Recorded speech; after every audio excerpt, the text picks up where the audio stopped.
Now, let's embark on an extraordinary journey that will push the limits of your mind.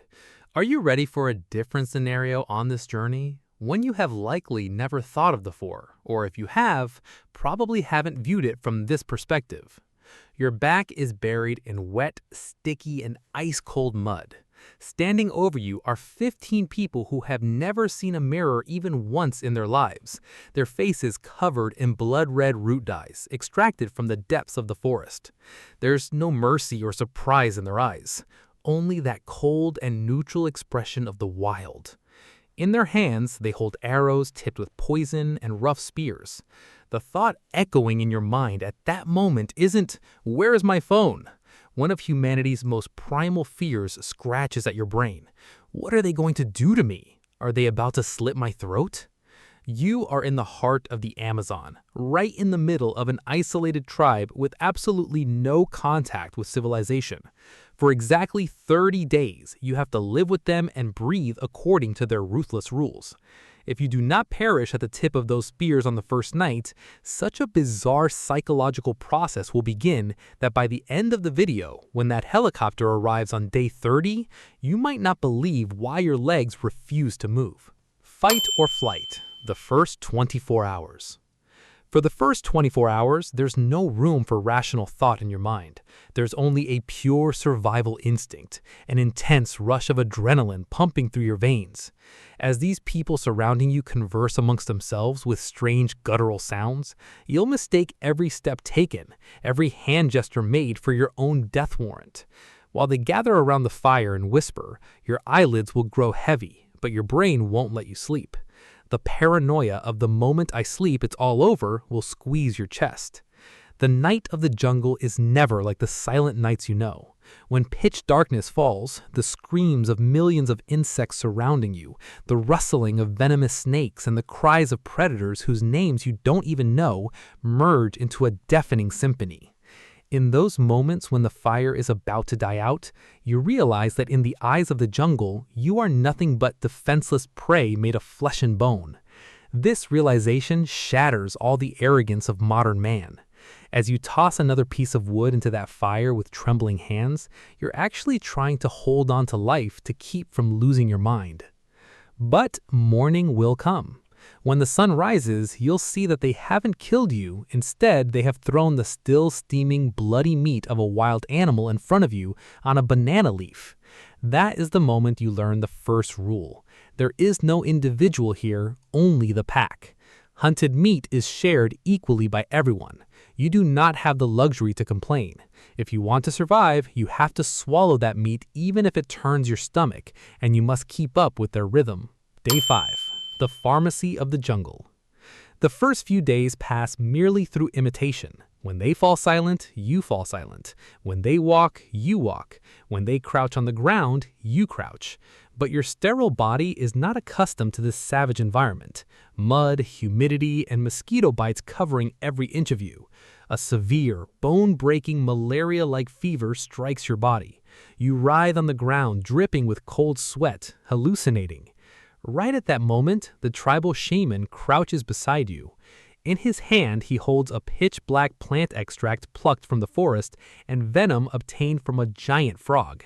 This is one of the natural healing rituals, the combo ritual, practiced by isolated Amazon tribes for centuries. He crushes that bitter root and forcefully rubs the venom into your open wounds. Before you even have the chance to wonder, is he poisoning me or healing me? Your body reacts violently. Everything in your stomach comes out. Your heart beats like it's going to leap out of your chest.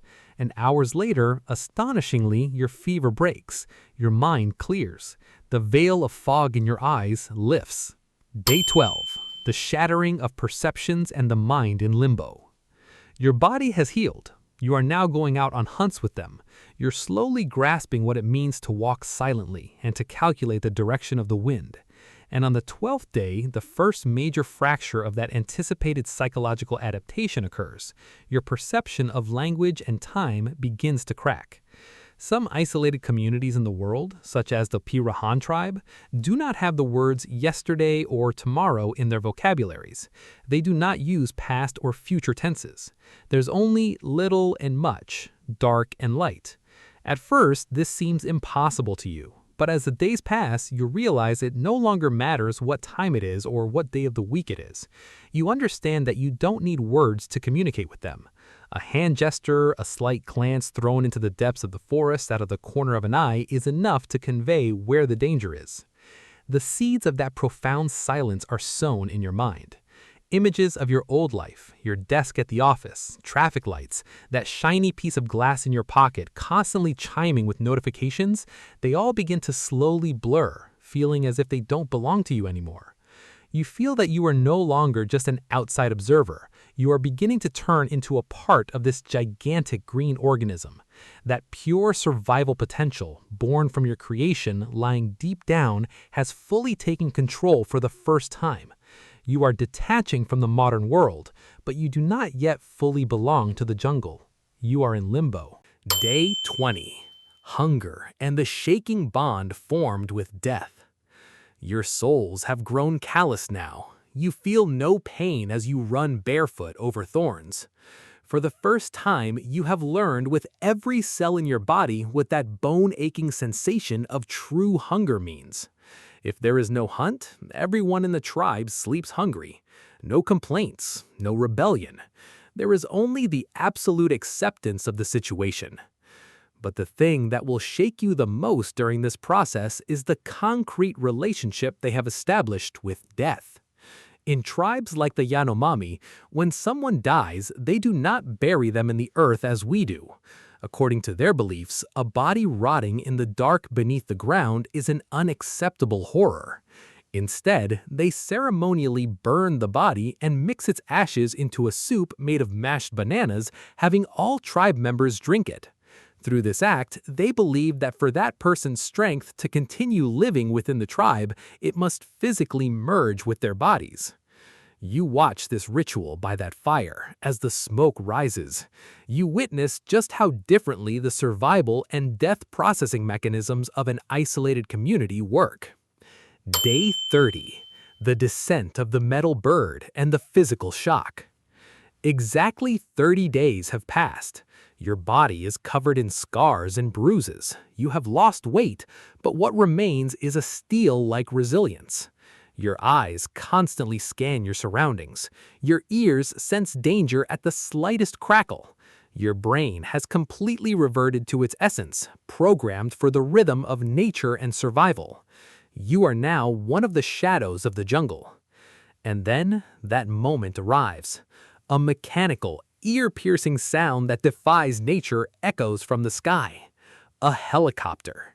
Tearing through the silence of the jungle, it lands, scattering leaves everywhere with its downdraft.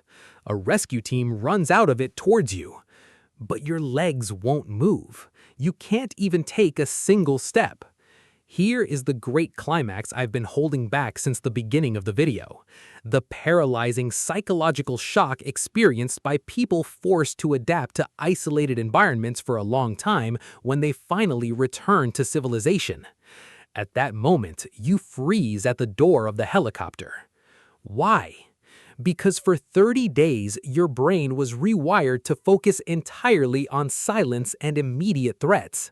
That 120 decibel noise generated by the helicopter's rotors, the rapid talking and radio static crash into your brain like a physical blow. The synthetic smell of jet fuel filling your nose collides with the scent of wet earth you've been breathing for weeks, and a terrible nausea erupts in your stomach. As the tribe members stand back and stare at that metal machine, you are caught between two different universes. Your mind short-circuits between the pure survival reflexes it forged for 30 days and the chaos of your old life. Return to reality. Now, slowly open your eyes and come back to the screen. Over this 30-day process, you shifted into a completely different format, not just physically, but mentally. You saw what an immense and flexible potential the human brain and body possess in their design to survive even the most ruthless conditions they are thrown into.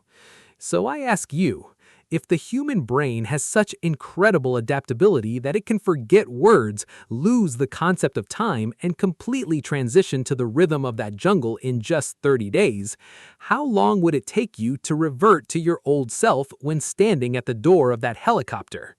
Would it even be possible for your mind to get used to that old chaotic rhythm again?